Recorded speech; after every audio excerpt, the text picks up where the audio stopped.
Kumbinsido ang ilang kongresista na may probable cause para iakyat sa impeachment court ang reklamo laban kay Vice President Sara Duterte. Yan ay matapos kumpirmahin ng Commission on Audit na inisyuhan nila ng Notice of Disallowance ang bahagi ng confidential funds ng Office of the Vice President. Nakatutok si Tina Panganiban Perez.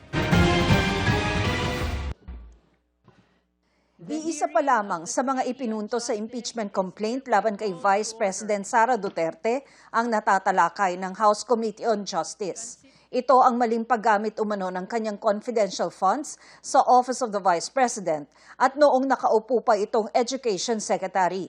Pero ngayon pa lang, nakikita na ng ilang miyembro ng komite na meron ng probable cause para iakyat sa Senado ang reklamo para sa paglilitis. The determination of probable cause will depend on the exclusive judgment of the justice members, no? But there is a possibility that this will be considered by the justice members to say that there is probable cause already. Kung kahapon magbobotohan na kami, ako personally, boboto ako for probable cause. Ang nakakumbinsi sa kanila ang sinabi sa pagdinig kahapon ng Commission on Audit na pinalna ang Notice of Disallowance sa 73 million pesos na confidential funds ng Office of the Vice President na ginastos noong 2022. Pinababalik ng COA ang pera sa OVP dahil bigo raw itong sumunod sa Joint Circular Guidelines tungkol sa paggamit ng intelligence at confidential funds ng pamahalaan. Tinukoy rin ng mga miyembro ng komite ang testimonya ni Ramil Madriaga na naghatid siya ng pera mula sa confidential funds sa iba't ibang lugar. Kung saan sinasabi ho niya na meron po siyang ginawang pagtanggap at pag-deliver po ng mga duffel bags sa tatlong separate location, supposedly containing cash from confidential funds. No?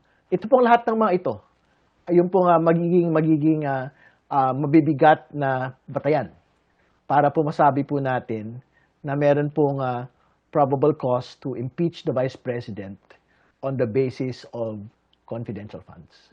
Wala sa pagdinig kahapon si Duterte dahil pinili niyang wag dumalo. Pero sabi ni Committee Chair Jervy Luistro, kung hindi mapapasinungalingan ng bise ang mga sinabi ng mga testigo, Considering that it is only probable cause that is being required of the Justice Committee to be able to transmit this to the plenary and from plenary to the Senate, kung hindi ito mariribat, kung hindi ito makakounter, there is really a possibility that this testimony of Madriaga will suffice the requirement of probable cause. sa susunod na hearing ng House Committee on Justice, inaasahang tatalakayin ang alegasyon ng pagkakaroon ng bise ng unexplained wealth.